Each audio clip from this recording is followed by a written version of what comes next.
మత్తయి సువార్త 17వ అధ్యాయం. ఇప్పుడు 17 వచనం చదువుకుందాం. అందుకు యేసు, విశ్వాసము లేని మూర్ఖతరము వారలారా, మీతో నేనంత కాలము ఉందును, ఎంతవరకు మిమ్మల్ని సహింతును, వారిని నా యొద్దకు తీసుకొని రండి అని చెప్పాను. విశ్వాసము లేని మూర్ఖతరం అంటుంది ఇక్కడ బైబిల్ గ్రంథం.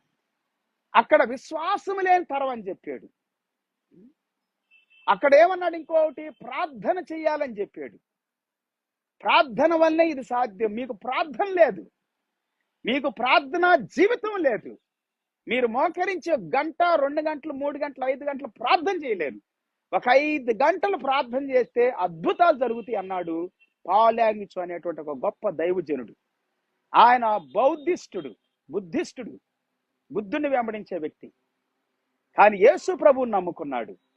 యేసు ప్రభు నమ్ముకొని క్షయవ్యాధి ఉండి స్వస్థత పొందాడు. అప్పుడే చనిపోతారని చెప్పారు.